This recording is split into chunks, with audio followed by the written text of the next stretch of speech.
Welcome to the Duke Trap Studios, home of the Keystone Experience, brought to you by Creek Archery. Find your passion, then hunt it down. Hillview Motors, Chrysler, Dodge, Jeep, and Ram. Remember, Hillview has it.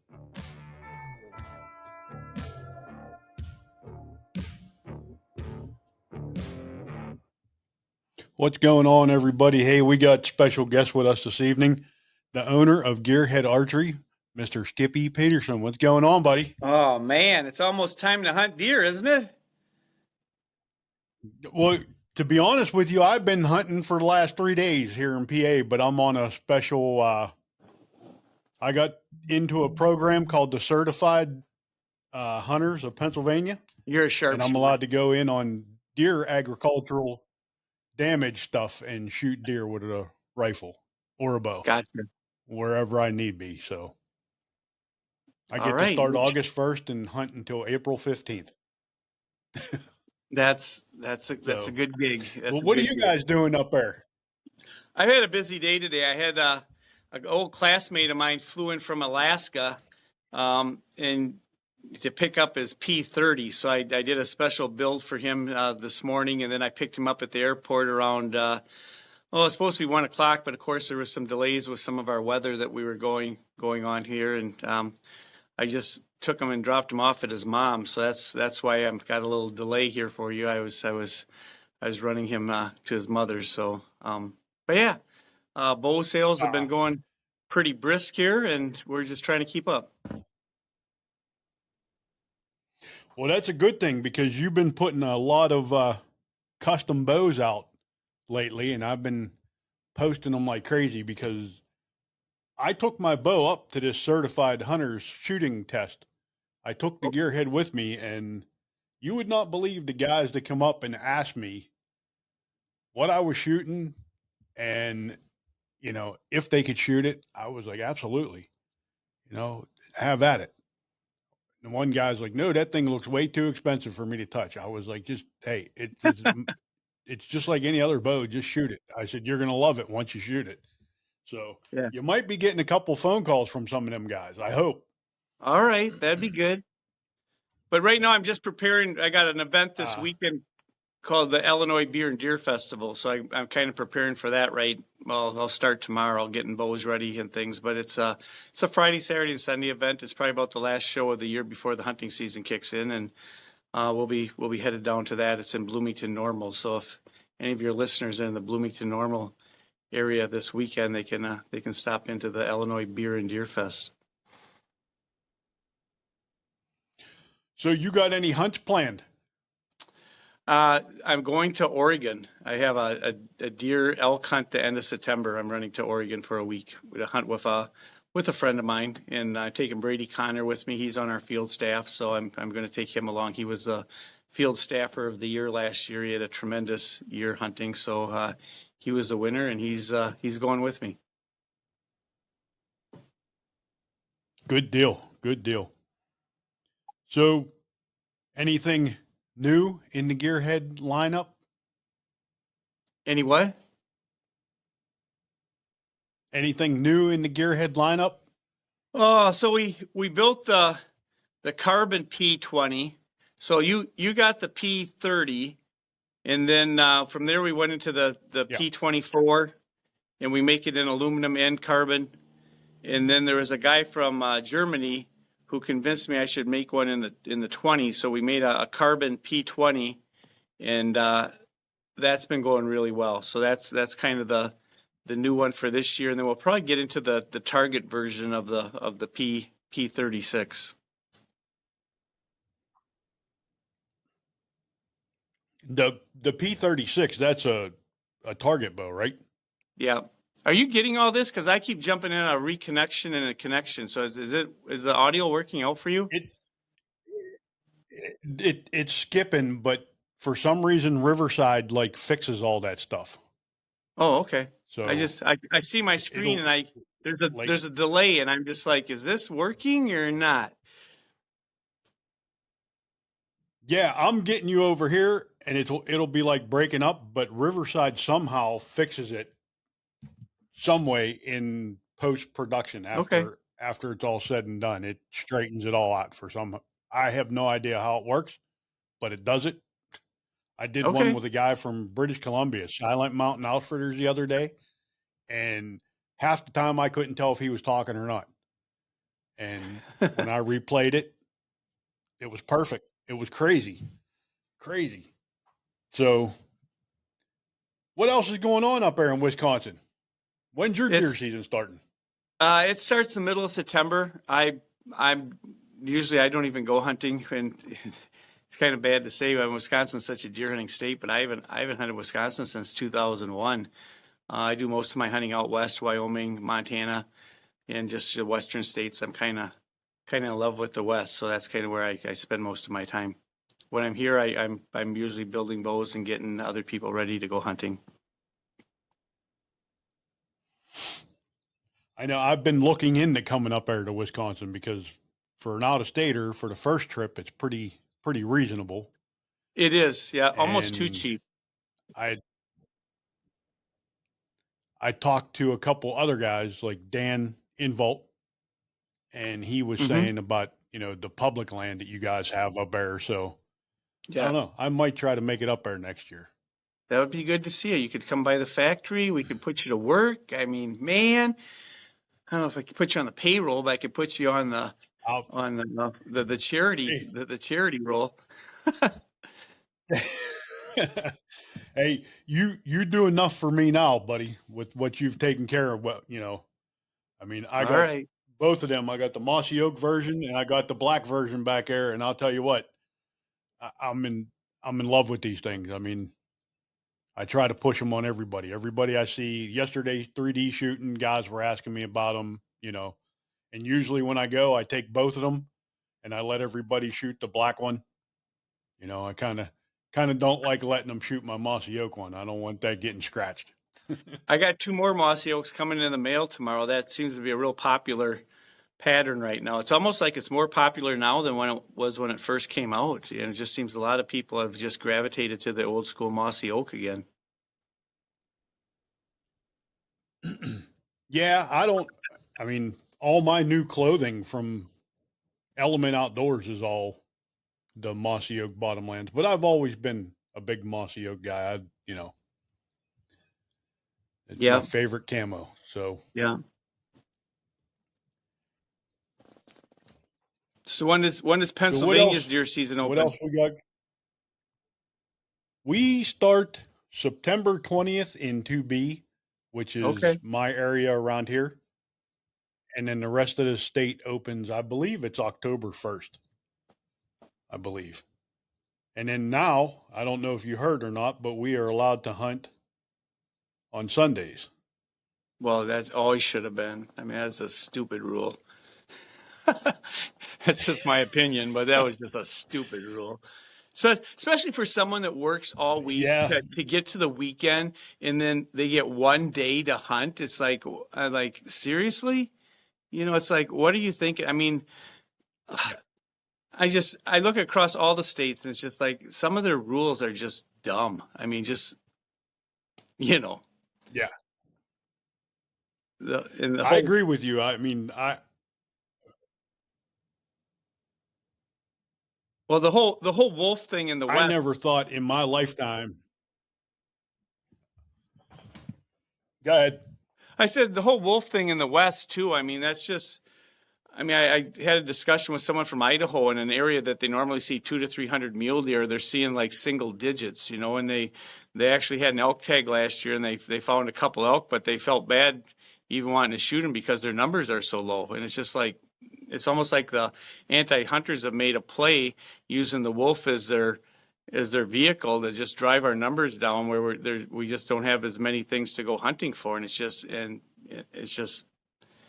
just ridiculous. I mean, honestly, what they do in Colorado, it's like they bring in wolves in Colorado, reintroduce them, and they capture them from an area where they're known to have predation on livestock. Well, what do you think those wolves are going to eat when they get in Colorado? They're going to eat livestock. It's like you guys.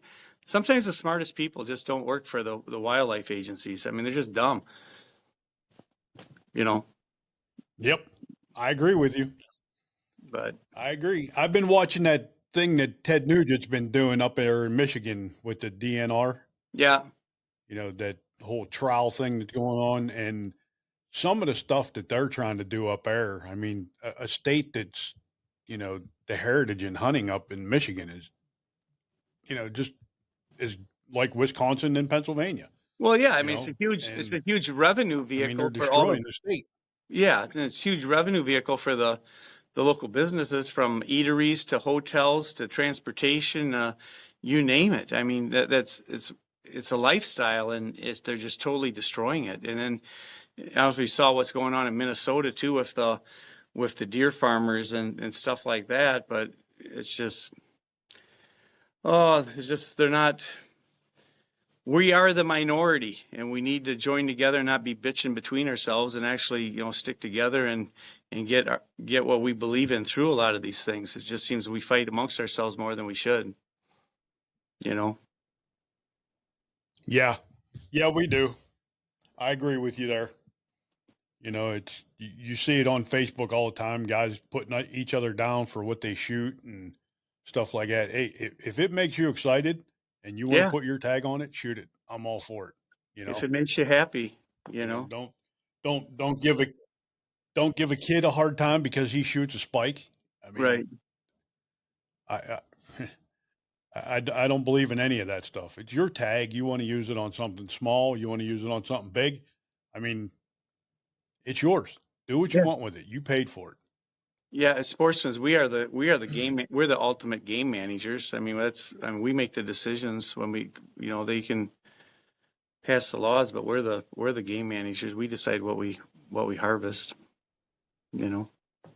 And apparently in Pennsylvania, they're not And like I harvesting enough. told you earlier, You're out there doing yeah, eggheads, you yeah, know? like I told you earlier that's, I got in on this new program. This is the first year for it. And so far, I've hunted 2 days and I figured this farm out now because it's all corn. Yeah, Corn's 10 foot tall and it's August, yeah, 90 degrees. yeah, The deer aren't coming out until right at dark. So I kind of figured out where they're at. So tomorrow I'm going because we got a little bit of a cold snap here. I'm going to go. It's in the 70s. I'm going to go tomorrow evening and see if I can't knock a couple down for this farmer and, make him happy and do what we're supposed to do and then donate the meat to that hunter sharing the harvest, you know? yeah. That's a good deal. That's a good deal. That's the other thing, like we're allowed to buy a bunch of regular tags for our regular hunting license. So, I mean, I'm not going to eat 8 deer, just donate it. I think you could do There's it though, there's needy families out there that need it. Help them out. Rob. I think you could do it. I think you could pack away 8 deer. I don't know, buddy. I've lost 180 some pounds now. That's awesome. Yeah. So you got room to add some more deer. I'm yeah, yeah. That's basically what my wife said to me. She said, that's all you've been eating is deer meat and chicken. I was like, that's it. I said, it's all good, you know? But It seems in the you gearhead. It you seems in the you gearhead started side of things. trapping too, didn't you? What's that? Go ahead. Go ahead. You asked about trapping. Yeah. I was trapping Yeah. last year. Did you start trapping again? Yeah, I had a bobcat tag last year, and I tried to call him in with the predator call, and God, it seemed like when I got my season, it just got so darn cold, and we had that one snap. It was like -10, -20. Those make some tough days out in the field trying to predator call. Eats the batteries really fast.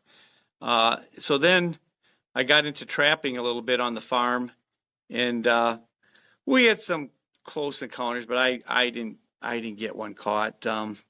No, my Brandon, who does my SolidWorks and stuff here in the shop and programming and that, he drew a bobcat tag this year. So it's one of those things that takes 3 years or so to get a bobcat tag in Wisconsin. It's not, it's one of those things you have to apply for. And last year, Brandon caught two of them that he had to let go because he didn't have a tag. So I mean, we do have them on the farm. It's just, it's just I didn't get one, but he ended up catching two that he had to release, and I wasn't gonna tag his catch because that's like an Indian taking someone else's scalp. You don't do that. So Right, anyway, right, hopefully right. he gets one. Hopefully he gets one this year. And most of our cats we catch, we don't sell them. We usually mount them or do something taxidermy wise with them. They're not. It's not like we're trapping to sell the fur when we're bobcat hunting. We're usually looking at it as a trophy type thing. Right. I didn't realize you guys had to do a draw to get a tag. Yeah, it's about 3 years. I'm on year 9 for a bear tag in northern Wisconsin. So next year, I think I'll draw the bear tag, and I'm going to attempt to take a bear with our T15 Pro, the slingshot that shoots arrows. That's what I'm going to try and shoot my bear with. So that'll be a good challenge. You guys got some pretty hefty bears in Wisconsin too. We do, yeah. I 2004, I shot with my longbow. I shot one at field dress 445. So that was a pretty good bear. Back in '04. I haven't killed another one since then, but I'm just thinking this next year I'll change my weapons and make it a little bit more challenging. And maybe if I get 200 pounder, I'll be tickled with a 200 pounder. So So you said that's a draw? it is. Yeah, I'm on year 9 right now. I think it takes 10 to draw my zone I'm trying for. So yeah, I've applied for 9 years. We also have an elk tag that's See, a I've draw. But they only give out about 10 tags of that a year. I think they increased it this year, but it's still that's you got 20 some thousand people applying for like 10 tags. It's a pretty low percentage. But someone has to draw it though. yeah, kind of like our kind of like our tag here in PA. I've been applying for the elk tag for what is it? This would have been year 22, Yeah. and I still haven't drawn. Do they let you get So I'm at the preference points? max preference points I can get. Yeah. Yeah, I'm at the maximum preference points I can get now. So No. They don't even do a hopefully it preference point. happens. They don't even do a preference point for us. It's just everyone. They just know everyone's in it to win it. It's almost like a once in a lifetime deal.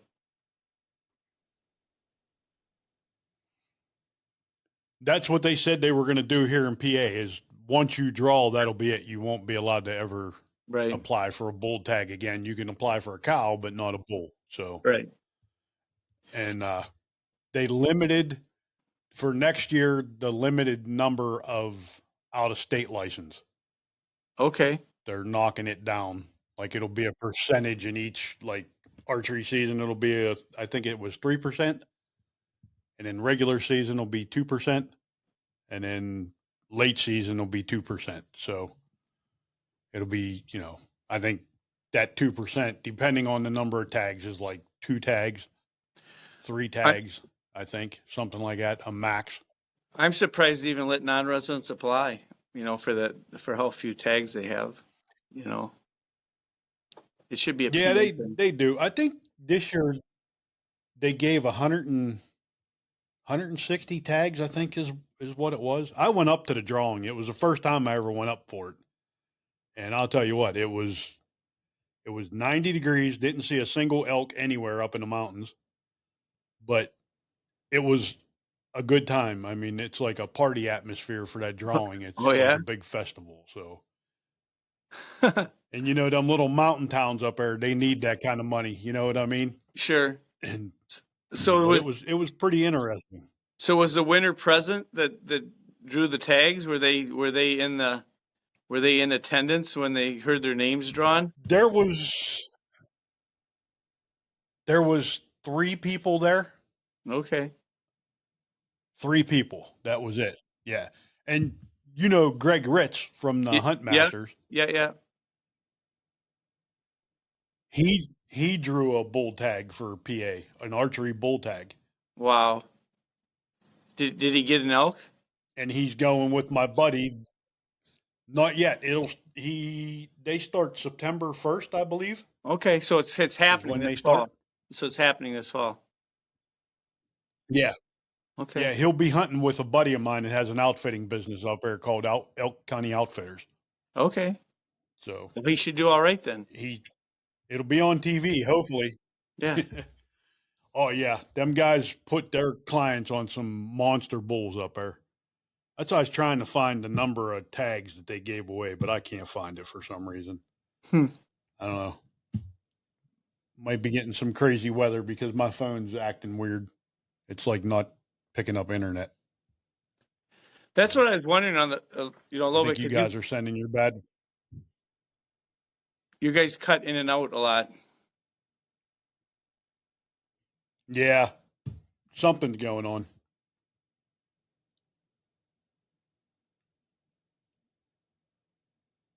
Yeah, it says 160 tags is what they gave out. Well, that's actually quite a bit, compared to what we do here. But Yeah, you guys have probably been established a little bit longer in the elk than we have.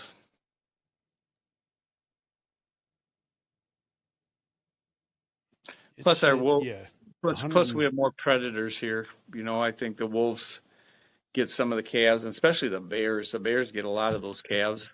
Those black bears are really good predators on the fawns and the elk calves. So how far are you from Green Bay? A little over 2 hours. Well, you You're coming 2 hours south, or south? Yeah. Well, you coming for a Packer game or something? no? Actually, I was up there. When was it? 3, 4 years ago for work Okay. at a power plant up there, Okay. and we stayed across the street at the Holiday Inn from Lambeau Field, All right. and I had my first Wisconsin beer cheese soup while I was there.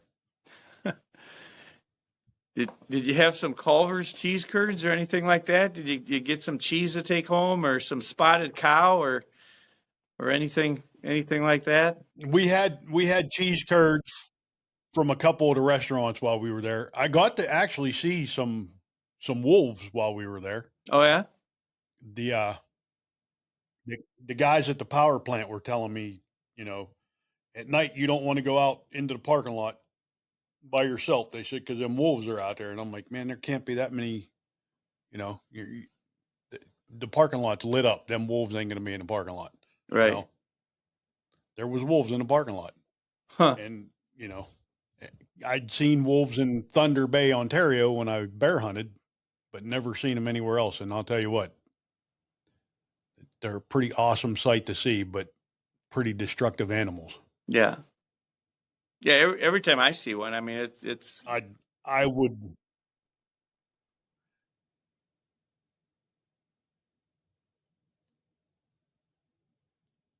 I would love to see them reintroduced here in PA but keep them at a limit. You know, well, they'll definitely take care of your deer herd. You wouldn't need to be sniping them from the farmer. Then the wolves would keep them in pack. Careful what you wish there, mountain man. because I guess back in the 20s and 30s we had red wolves here in PA Yeah. from some of the old hunting licenses and old stories I've read. So you had to buy a tag, and you weren't allowed to trap them, which made absolutely no sense. Why you weren't allowed to trap them? I think But trapping is just a more efficient means. I mean, we had a wolf season here in Wisconsin a few years ago. I had a tag, and once each area killed their certain number, then you had 24 hours and the season was closed. So the season opened on a Wednesday, and I knew where I was going, So I was planning to go up on a weekend, and my gosh, they hit their number the very first day. So where I was planning to go was closed by the time that I was planning to get there. And then I would look for another area and another area, and I never got to use my tag. Every time I picked an area and I was getting ready to go, the season would close. And then finally, the federal judge stepped in and closed the whole season because of some of the anti-hunting movement. So I had a wolf tag. I never even got to go. And then a couple years ago, they had another season, and the conditions were really good, and they were able to use dogs and trapping and all means, and they killed so many wolves in the first weekend. It really set a bad precedent for how many they were over their numbers by like 100 and some. Like, let's say if the number was supposed to be like 100, they killed like 218, because the season would close 24 hours after they reported. Well, some people didn't report their numbers until later, so the season stayed open longer, which they killed more wolves. But it just goes to show you that the numbers were there. I mean, that it's still, they didn't even put a dent in the population, so that, it's not like they really understood or knew how many wolves were on the landscape, because they literally filled that quota so quick. It's like, there's a lot more wolves here than you guys understand.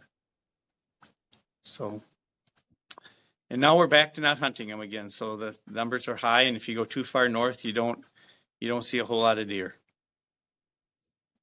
So if you come to Wisconsin, hunt public. See, Don't go north. Don't go north. Don't go north. You're not going to see many. That's I mean, you would think that are the wolves migrating down south? A little bit. I mean, they got to be running out of food. Yeah, they are. They're coming a little bit farther south. Actually, last year, or maybe it's 2 years ago, they shot one in Iowa that some coyote hunters mistaken it for coyote hunting at night with thermals and stuff like that, and they actually accidentally shot a wolf. And I don't believe there's any charges against them because the wolf was out of its territory. But they are moving a little bit more. They are becoming more frequently on cameras and stuff in the south here. Yeah. Yeah, because you're actually not that far from Iowa, huh? Well, I'm about hour and a half, I think, from Iowa too. I'm kind of right in the middle. I'm like a couple hours from Green Bay, and an hour and a half from Iowa, and an hour and a half from Illinois and Minnesota, probably another hour and a half. So we kind of, all those states were kind of close. But how's our buddy Dan doing? I haven't talked to him in a while. He's doing good. He's always a joy to talk. I'm surprised he doesn't call you every day. He doesn't call you every day? I'm going to have a talk with him. He was for a while. I think he don't like me no more. He don't want to talk to me. I don't. He don't call me. He always does that whenever I pick the phone up. He goes, you don't like me no more. You don't call me. I'm like, Dan, usually when I'm awake, you're in bed because I'm working. Well, when we get done here tonight, I'm that guy that works at midnight. Yeah, when we get done here, give him a call. I'm going to call him. Tell him we just did a podcast. Yep. Okay. I'm going to do that. But yeah, tell him we did a podcast and he missed out on it. Yeah. I tried to get him on. I got to give him a call next week and get him on here. Yeah. Because I'm just about out of spots. There you go. We filled up for the year, almost done. Well, that's got to make you feel good to get all your spots done. Yeah, to get them all filled up, and then I can have the whole hunting season and not have to worry about it. Just put them out when they're supposed to go out. Yeah. I'm pretty pleased with myself. We did some new things. So what else is Well, with Gearhead, I mean, this year we got our own CNC, so we actually have the capabilities of doing all of our components for the bows right here in our shop. Everything American made. I source everything here in the United States. We do get solicited on a daily basis from Taiwan, China, you name it. But I always tell them that we're made in the United States and we're going to stay that way. And then they say, well, you can assemble in the United States. And I'm like, no, what part of made in the U.S. don't you understand? I said, we make our stuff here in the United States completely. So there's some things I source, like bearings and that. I know they end up coming from overseas, but I buy them from American companies, and how they get them, they get them. I don't think we have any American companies making good bearings or stuff. There's just some things you can't do with it, but we do manufacture our stuff here in the shop now, and yeah, we're just making trying to catch up here. We're still down a few bows, but I think in the next week or so we should be able to catch up, and then who knows what the show I'm going to this weekend. I'll probably fill up the pipeline again, but yeah, we keep putting them out. The P series has been a very good. How's the crossbows? They're doing good. I mean, they sell good. I just don't like making them. They take so long. just being honest. I mean, they're fine. It's just they're just a lot of work to put together. There's a lot of pieces to that puzzle. But we're looking to revamp it a little bit. I want to work the pivot system into the crossbow as well, and add some other neat features that no one has been doing. So hopefully here in the next year or so we'll have something new to look at on the crossbow side of things. But I'm a bow hunter though. And then I keep seeing, what was it? The 18? Yeah, the T18. Yeah. Is that new this year? No, we've had that for, geez. So that was the first bow we came out with 10 years ago, was a T18. That was, yeah, that's the very first bow that Gearhead came out with. It was the smallest bow you could make and still hold a peep location. So that's what limited us to an 18-inch axle to axle. If we went an inch smaller, the peep ended up in the string track. So yeah, that was the first bow we did, and then we came out with the T20, T24, T30, T33, T36, and then we switched over to the B lineup, which brought adjustability to the lineup, and then we ran with the B20, the 24, and all the way up to we made a 40-inch bow. And then from there we went into the Disruptor series, which was kind of a morph between the T series and the B series, and now we're into the Pivot series, which your limb support will rotate, and it kind of takes the stress off the limbs. So that's kind of that's the hot bow right now is the P series, and we're going to put that same system into a crossbow as well. So that's kind of the plan. That'll be really nice. Yeah. That'd be real nice. The T18 is still a really good mover. I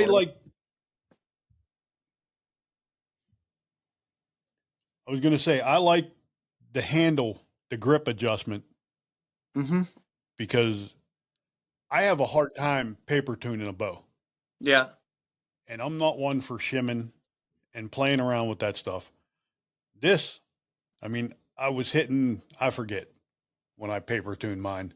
I was hitting just a little bit, either right probably tear, left tear, something. And I played around, probably what it was. Yeah. I played around moving the grip around, and I'll tell you what, it was so easy. And in a matter of seconds, I was done. I didn't get frustrated.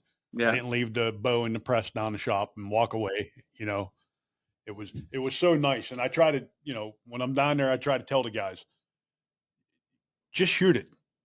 Just shoot it and see. It looks cumbersome and it looks awkward, but they are the best shooting bows, and light, quiet. Well, they're lighter than they couldn't believe how quiet my bow was. They're lighter than they look. You see that structure in that, and it appears like it would be heavy, but it's actually not. But yeah, that slider grip was a really good feature that we brought out a few years ago, which you can move your grip forward and back and change your brace height. You can move it left to right to take out your grip torque.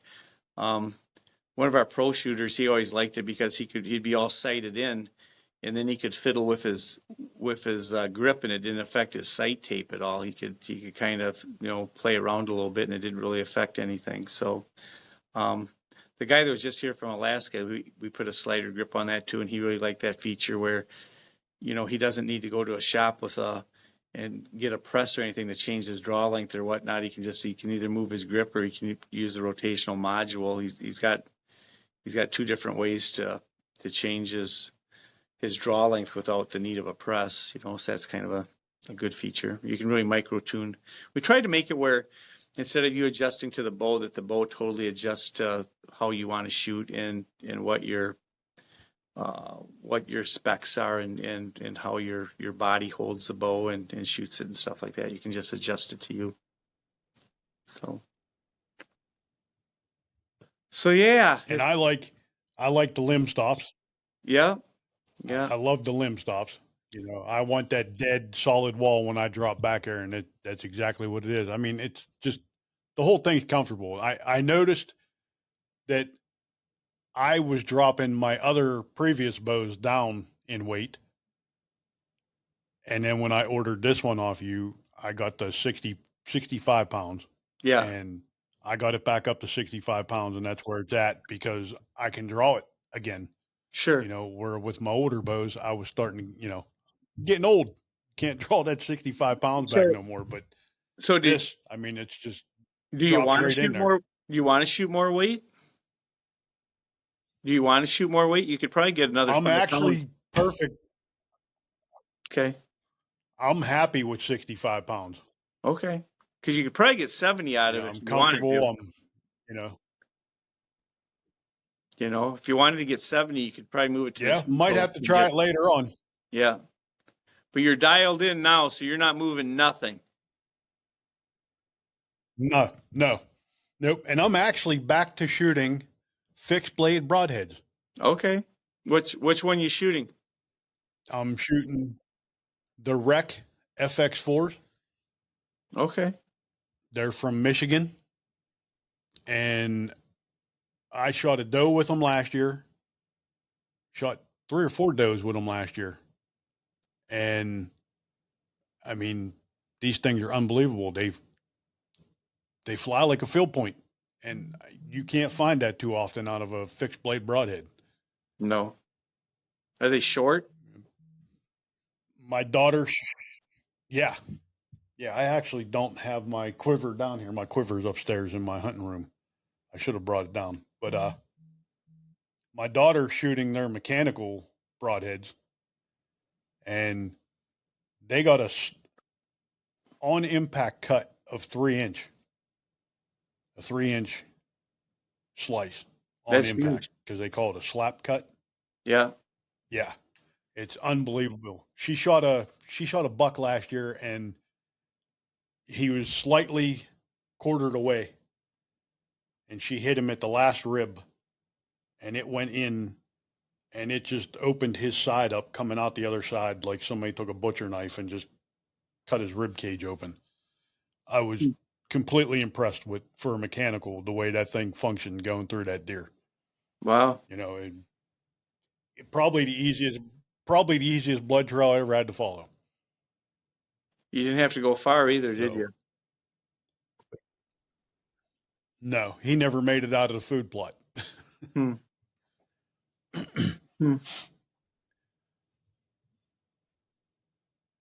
So what else you got going on, buddy?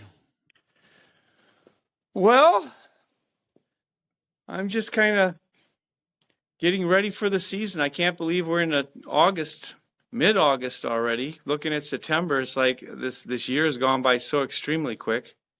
And I'm just trying to get the orders caught up because I know everyone wants to get to the field, and that's where my focus is right now, is just kind of catching up with the orders. And I think everyone is kind of getting pushed this time of the year.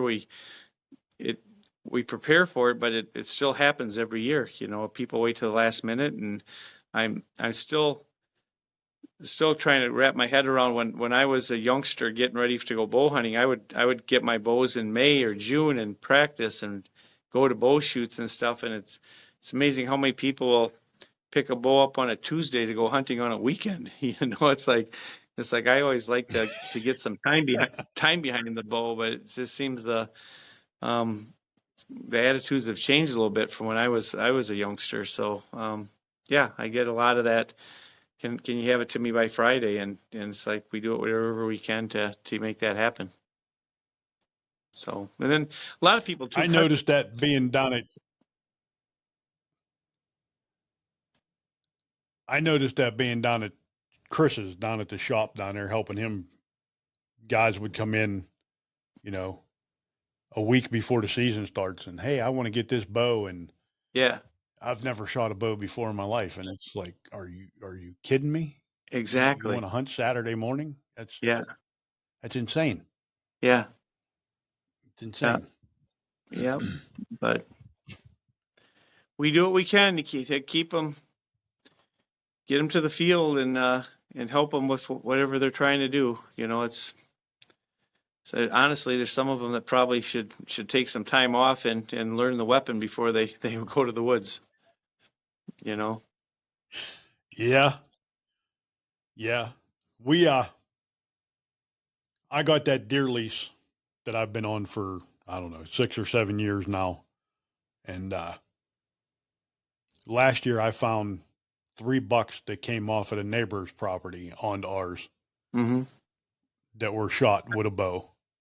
Bad shots, you know, Yeah, and they were nice bucks. They weren't monsters, but they were nice. they're They'd next have year's they'd have monsters. been bigger bucks if they'd have yeah yeah if they'd have took their time and made a good shot. They'd have been a heck of a trophy for somebody the year that they got shot and just left to die. But Yeah, you know, it's uh it's a shame to see people that you know do stuff like that. Practice with your weapon. yeah. Get to know it Be proficient. before you decide to go out there and try to harvest something. Yeah, be proficient with your weapon. I mean, okay, I don't care what brand you're shooting. Just be, know your weapon and shoot it good. Spend some time behind it. Yep. So, Yep. I mean, I everybody knows I love to shoot flintlock rifles, okay, and I've been shooting flintlock since I was 14 years old. And I harvested a buck last year, the biggest buck I've taken in my life, with my grandfather's flintlock at 97 yards on probably the coldest day of the year. mm-hmm. And I didn't hesitate for 1 minute not to take that shot, because I know that I can do it. Right, And I shoot that gun probably more than most guys shoot their high powered rifles. sure. So, yeah, you learn the gun, learn the bow, and they will never let you down. True facts. True facts by the Mountain Man. You need to write a book. You need to write a book. True facts by the Mountain Man. I think it'd be a seller. I just started reading Jeremiah Johnson's book, The Crow Killer. Okay, I just started reading that. you like it? I've seen the movie, but oh, I love the movie. The movie's my favorite movie so far. The book is just like the movie so far. Okay. But guys have told me I need to read Liver Eating Johnson too, which is another book about him. So I'm gonna have to find that book. It's a trilogy. It's what I do that's what I do when I sit up in the tree stand. I take a book and read it on my phone while I'm sitting up there. You're not you're not Got you're to not pass on the time somehow when it's warm out. you're not on Facebook and just texting and all of that stuff. No, reading. I take pictures of my gearhead while it's hanging there beside me in the sunlight. You got to have pictures all over the internet of your gearhead. Well, we try. We try. In I'm fact, still amazed how many people have never heard I, of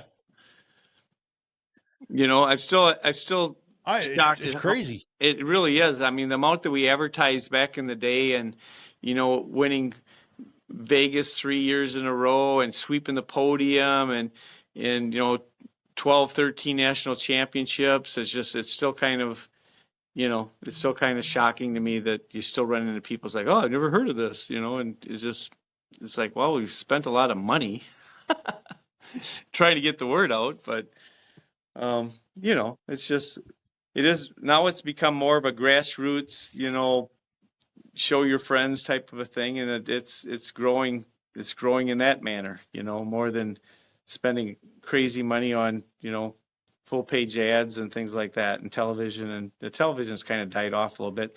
I think what we're going to do here in the next few months is we'll start a YouTube channel where I'll actually show people how to convert their bows right to left-handed, how to adjust the cams, and basically just have almost like 5-10 minute segments on just the gear heads and how the frames are built and how the limbs work, and just kind of always be in the mix on the YouTube channels and stuff like that. We'll probably put some hunts in there and just some fun stuff. We'll sing some songs. We'll have an entertainment. It'll be fun. I think I honestly believe that's the way everything's going. I mean, Yeah. I watch the Outdoor Channel and the Sportsman's Channel, and more and more of the shows are going to YouTube and Carbon TV and Yeah. stuff like that. They're not on the big networks no more. Well, it costs them too much money to put them on the networks. They just figure there's more financial advantage to the YouTubes and the Carbon TV and stuff like that to get the word out and to make their sponsors happy than actually coughing up that money to be on those bigger networks.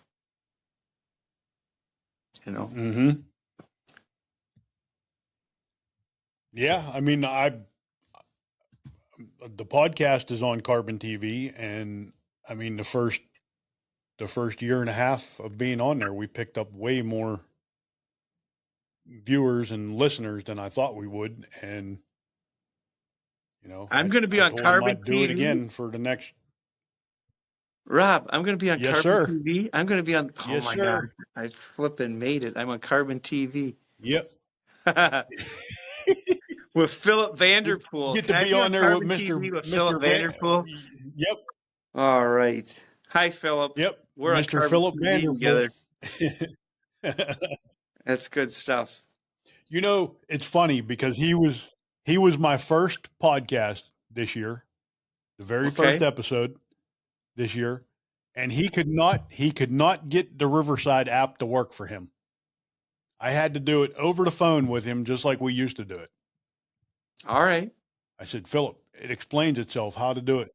All you got to do is press the little button and put your earbuds in and everything like that. He couldn't do it. We ended up doing it over the phone still. So it asks a lot of no video of Philip Vanderpool. You have no video of Philip?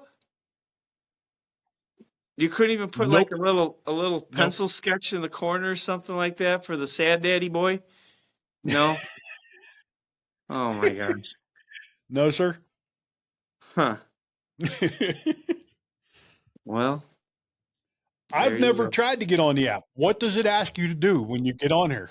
There's a lot of questions. I mean, I had to agree to this and agree to that, and that's what took me so long to get on. And then it was like, it does ask a lot of questions, and then I had to exit out 2 or 3 times and come back in, and finally it hooked us up. But I mean, it is confusing. Huh. I could see why Philip would have some struggles. It wants our phones to link, and then there's just a lot of questions, and allowing this and allowing that, and us old guys, we don't have time for that. Yeah. Us old guys, we just want to pick up the phone and talk to someone. We don't want all these buttons to push. And I thought I was picking the easy app out of all the other ones. Well, maybe it is. Maybe the other ones are even crazier. I think I did 2 or 3 on Zoom, and then Zoom tried to hit me with a bill. Oh. And I was like, I am not paying. That is ridiculous. They want to be on Zoom. Yeah. No. Yeah. Everyone wants to get paid. This is a little cheaper, and I can do my own editing. I don't have to have somebody edit it for me. I can push one button and it edits the whole thing. A1 or AI. AI is doing all the editing for you. Yeah. Yep. because I am not an editing person. Huh.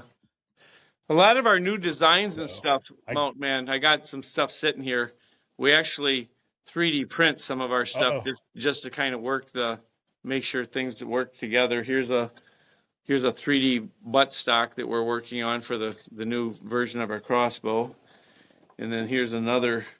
All this stuff was just sitting on the table with me. I thought I'd just show you. But yeah, we do a lot of testing in that and 3D printing before we actually cut chips. So it kind of allows you to touch it and feel it and kind of know what you're getting into before you actually make it. But this is one of the P series side plates of actually the P20. So this is a half of a P20 right here. So just some fun little widgets that we kind of no, mess with. not the cross brackets in there. That's where you can still hook up your stabilizer, right? Yeah, you can put your stabilizer right through there. Actually, the X bracket gives you a lot more structure than the straight components. But yeah, so yeah, we put it with the stabilizer bracket could be there. We also got some sound dampening stuff that we can put in there too. But yeah, I don't think yours has the X bracket, does Yeah. it? So that I think you had the Gen 1 uh before we introduced the X bracket, I think. Maybe not. no, I was mine the the mossy oak one has the X brackets. okay, but the other one probably doesn't. Because you got in on like the first No, gen the or other one's something. got the straight. Yeah, probably. Yeah, Yeah. yeah, the other one has that straight piece in there with the Yeah. hole in it and the Yeah. 4 screws on the side. Yep. Yeah. Just has a straight up stabilizer bracket.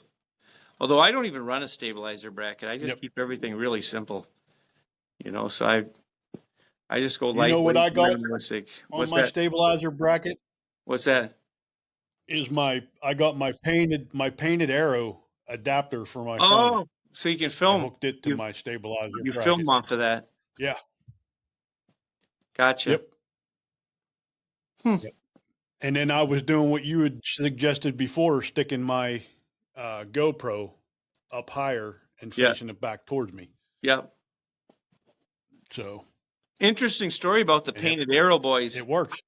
I went to a show in Michigan. It was called the Hunting Time Expo, and that was their first show that they ever did. They had their regular day jobs, and they came with their painted arrow stuff. And by Saturday, they had sold out of all their products. So Sunday, they packed up all their stuff Saturday night. They weren't there on Sunday, but whenever I see them at a show now, we reminisce about their days of their very first show in Michigan. So that's kind of they're just some good guys. I've reached out to them a couple times to get them on the podcast, but we can't seem to ever line up the times. No, You they're know, busy. they're so busy, and the hours that I work just don't match up with them guys. So Gotcha. I'll get them on sooner or later. I do like their products. I use them. I'm not going to say that I don't. They got good products. Yeah. I actually just ordered the piece for my rifle so I can hook my scope on my phone onto my scope to film with that. See how that works. Well, the only problem So, with some of that stuff is the well, buddy, recoil. I'm gonna go ahead. I said the only thing with some of that is this Go ahead. the recoil of the weapons and stuff like that can affect the video. With some of your rifles Yeah. and stuff. I mean, I've seen a lot of the stuff on the bows and that, even like the Tacticams and that. After you shoot the video and you watch it back, it's like it's never as good as you remember. It's always like, oh, but I just got into the thermal hunting, for the coyotes and stuff like that. yeah, And the thermal scope that I got has, it can record and stuff like that. And yeah, I'm like, oh, this is going to be great. Well, you know what? It's freaking horrible. yeah, You know, it they need to come up with some kind of better camera that can take the shock, because when you shoot, I mean, I'm shooting a 22 250 and it's on a bog pod. So it's not like the gun's jumping all over the place, but it's Right. just you shoot and then the coyote's out of the picture because the gun is, Yeah, yeah. it's just, it's horrible. I did. But, I did get a scope for my. it's nice to see it. They do work really good on crossbows, though. I mean, I have like a 4K one on my crossbow that really captures some really good quality footage. I mean, it's all in 4K. The crossbow doesn't really jump, and you can lay down some really good footage with that. But yeah, I get it on your high powered rifles that have a little pop to them, that it kind of makes watching the video a little bit irritating when things go out of frame. Yeah. And I got a night vision scope from that ATN. Yeah. I won that at Christmas time. I won like a whole coyote hunting package off of them. And that is actually a pretty nice scope. I got that on a 223 that I shoot foxes with.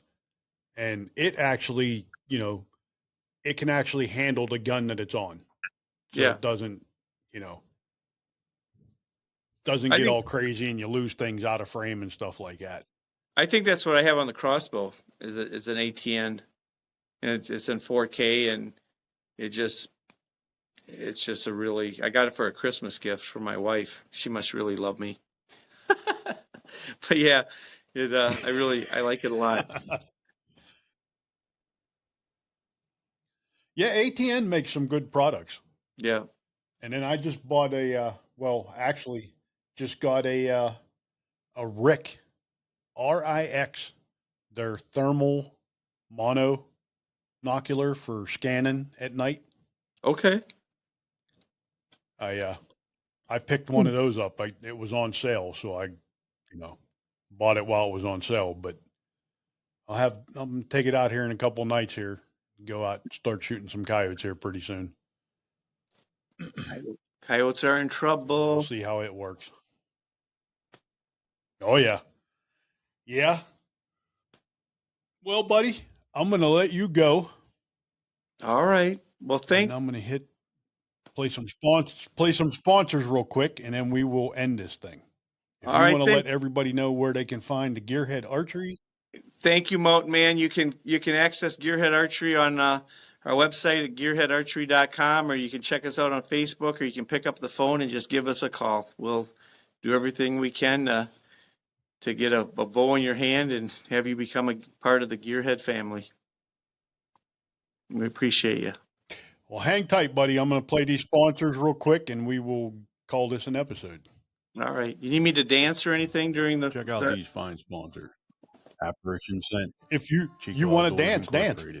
Back 40 Seed Company, Gearhead Archery, Forget Genetics, Trapline Beard Oil, Weeby Knives, Wreck Broadheads, Coon Creek Trappers, Redline Bow Hunting, Rack and Stick, Scout Tech, XL Construction and Renovations LLC, Warhead Arrow Company, Black River Shot Company, Coyote Cords, Rocco Family Farms, Steve Rocco Media, Bustin' Fur Audio. Watch us on Carbon TV. Listen to us every Wednesday on the Outdoor Call Radio. Follow along on Facebook, Instagram, and TikTok. Subscribe to the YouTube channel. Well, buddy, I appreciate you coming on. And I think you, we Rob. talked over top of the part where I said, check out Gearhead Archery. We talked over top of that. So That's all right. It's all good. I appreciate you, buddy, and I appreciate everything you do for me. And good luck this season. You as well. And I'll talk to you soon. I'm going to call Dan. I got to talk to Dan. I'm going to say, hey, I was just on a podcast with the Mountain Man. I appreciate it, buddy. All right. Have a good night. You too. Bye-bye.